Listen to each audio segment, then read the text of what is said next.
welcome to Music Mania. I am your host, King Crusoe, but you can call me KC. This week on the show, we have, for once, very different from the last couple weeks. Not very many singles to talk about, but there are a lot of albums to talk about this week, so I don't feel like wasting very much time at the beginning of this. We're just going to jump straight over to my desktop and start off with the albums. Now, the first couple albums here are actually going to be releases that I could have talked about last week if I had known about them, but these came on my radar due to another Musicboard user who commented on some of my lists that I've created on my profile. You can check out my Musicboard profile with the link in the description below. The first one of these albums that I want to talk about, however, is Swept to Sea's Lost Shores, which I just listened to this morning. And I gotta tell you, this was really, really great. If you enjoy metalcore to any degree, whether classic or modern, you're probably going to find something to enjoy about Lost Shores because, well, it blends these kind of two styles very well. There are some songs that have a little bit more of a modern touch, some that have a little bit more of a classic touch, and many of the tracks blend those two at once. There are aspects of this that feel kind of like a concept album at time, like Testament of Hate Into Loss kind of feels like a little bit of a story in there. There are a couple other songs on the record that also have a little bit of that energy going for it. I found this thing to be very fun, very enjoyable, and I definitely think I'm going to be returning to this one many times throughout the year. And if you like the album art to any degree, the tone of the art really carries through into the music itself as well. I'm going to give this a solid 4 stars and say I strongly recommend Lost Shores. That's not how you spell shores. Let me fix that. I always have this struggle every week. Review album. So that's the first album. The other album that I could have talked about last week, but didn't know about until probably the day after I recorded the last Music Mania episode, is going to be Painted Paradise by Fleshbore, and this is a little bit more of a tech death type of album, which is a subgenre that I have very little familiarity with, that I'm not very well versed in, but I found to be pretty enjoyable as far as this release is concerned. I haven't explored too much with tech death as a general rule, because I feel like a lot of it I just wouldn't really enjoy, and even in the course of listening to Painted Paradise, I found it that really it can get a little bit old, it can get a little bit repetitive for me. It's something that I have to spend a little bit more time listening to get into, but I think that Fleshbore here, especially with Painted Paradise, might kind of be my gateway into a little bit more of the genre, where I've listened to a song here and there by like Archspire, for example, but they're a little bit too much for me. Painted Paradise was a little bit more my speed, so even though I didn't love this album, there were a couple great songs. Setting Sun as the opener was great. Inadequate was fantastic. I kind of have to give this thing 3.5 stars and say I recommend Painted Paradise, even though I'm not very familiar with, or at this current point in time, huge on tech death. Next up is going to be the brand new record by All That Remains called Anti-Fragile. All That Remains is yet another sort of like classic metalcore band that I don't really have a whole ton of familiarity with. I haven't listened to a lot of their albums, really basically only their 2018 release, which I believe is their most recent record prior to this one, if I'm not mistaken. That was basically the only one that I had heard, and that one I heard so many years ago, I couldn't rightly recall it or compare it to much of anything I've listened to. After listening to Anti-Fragile, I actually realize now why melodic metalcore specifically is kind of its own specific subgenre, aside from just metalcore in general. Even though there's a lot of things that are called melodic metalcore that I don't really see as much different than the general modern sound. All That Remains definitely sounds a little bit different than I was expecting it to, but I enjoyed this record quite a bit. I would say for the most part, the non-singles were pretty great. Divine's a great first single and a great opener for the album, but I would say the general highlights of the record were songs like Cut Their Tongues Out and Blood and Stone. Let You Go is probably the best of the singles, so basically the back half of this album is pretty stacked. The front half is good, but definitely the back half is really great. I'm going to give Anti-Fragile 3 stars and say I recommend Anti-Fragile. And that is right about where I stand. I forget what day I listened to this on. That was probably on Friday, so we'll just count it as that for simplicity's sake.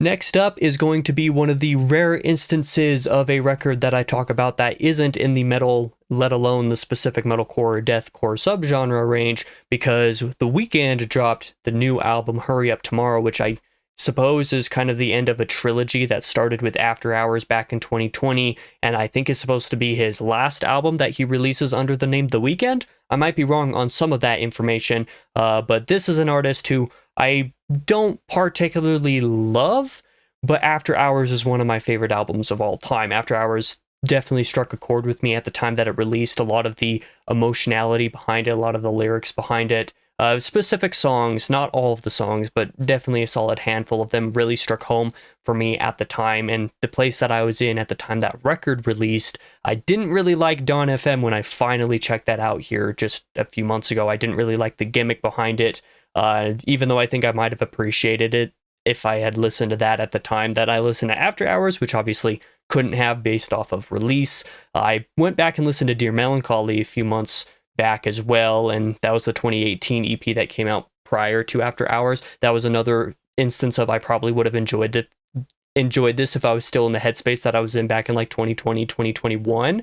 Hurry Up Tomorrow is an interesting counter to all of those past few releases from Abel here, in that it's really long. I would say that Hurry Up Tomorrow, the biggest problem with it is that it's a little bit bloated, but I would say that if After Hours hadn't connected with me so deeply and so strongly as it did at the time that it released, Hurry Up Tomorrow would probably be my favorite of these three albums in this little trilogy thing going on.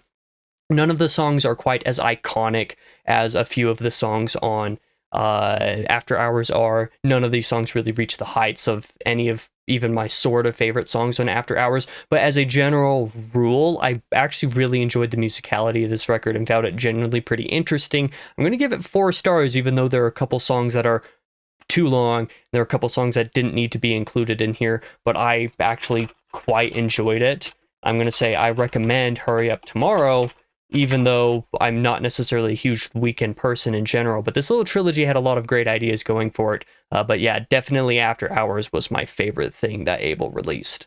And so now we move into EPs this week, where there's only one new EP release that we're going to talk about. There's another EP we'll talk about a little bit later in my listens, but for EPs that dropped during the week that we're talking about music releases, Enterprise Earth put out an EP called Descent into Madness. Sorry for pronouncing that the way that I did. Sometimes I get a little bit tongue-tied in my head while the words are still coming out of my mouth. Enterprise Earth, their last album, Death and Anthology, was an interesting release to me back last year. You can check out my 2024 Album of the Year list to see where that ended up in my list, because it was mentioned in that video somewhere.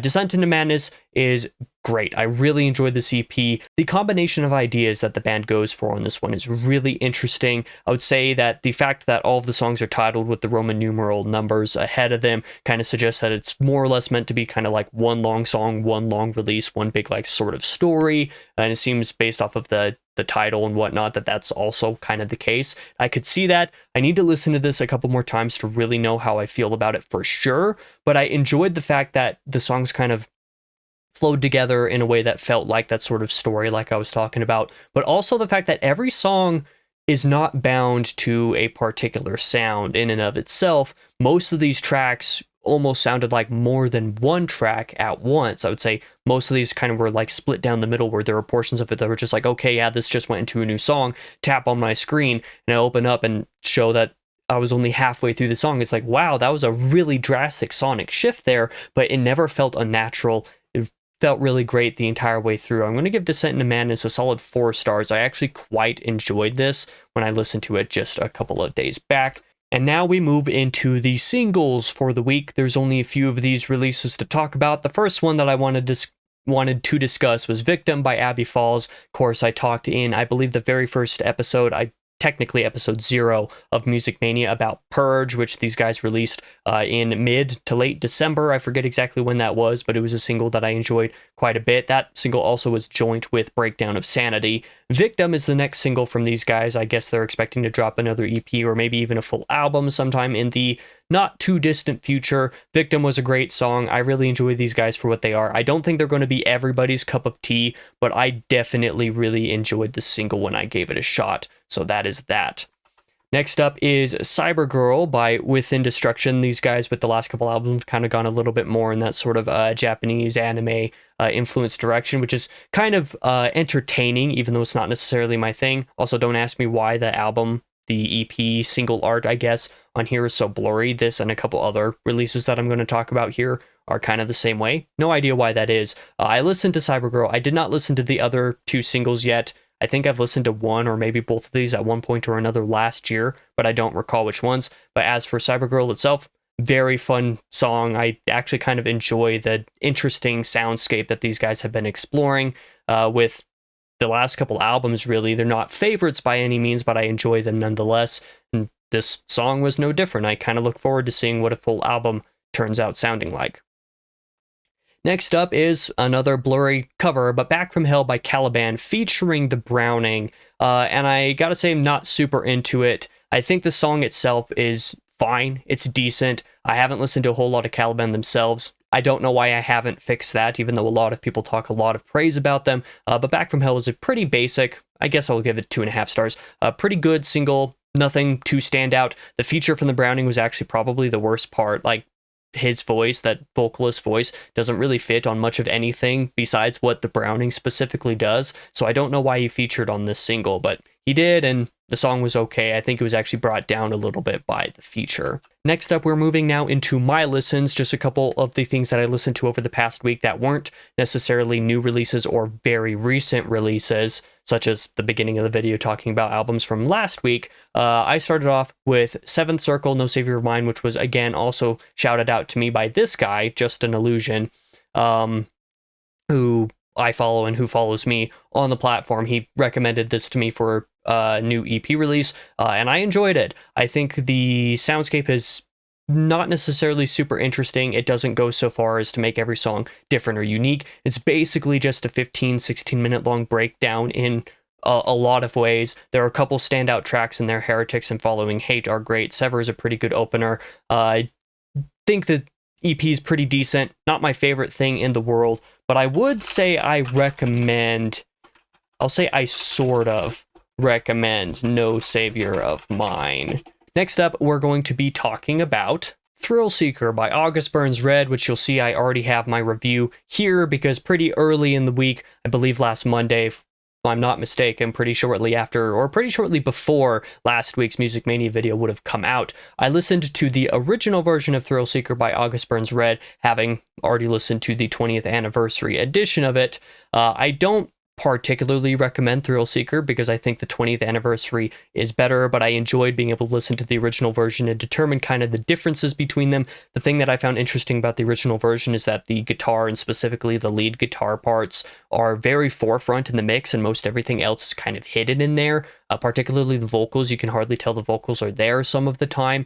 It makes for interesting listen as far as like appreciating the songwriting of the guitar work, but most everything else about the record is pretty much just okay. I enjoy it for what it is, but that makes up the rest of my Music Mania discussion for the week. Thank you for checking out this video if you did. If there's any other releases that I might have missed over the past week or two, specifically within the metalcore, deathcore sphere, shout those out to me below. I'd greatly appreciate that. I've been enjoying doing this sort of Music Mania thing every week here at the start of the year. It's going pretty smoothly, still developing my formula, coming into something that I feel is a little bit more comfortable for me and with the way that I do it, and I've been enjoying it, and I hope you've been enjoying it as well. But for now, I've been your host, King Crusoe. You can call me KC, and I'll see you guys next week.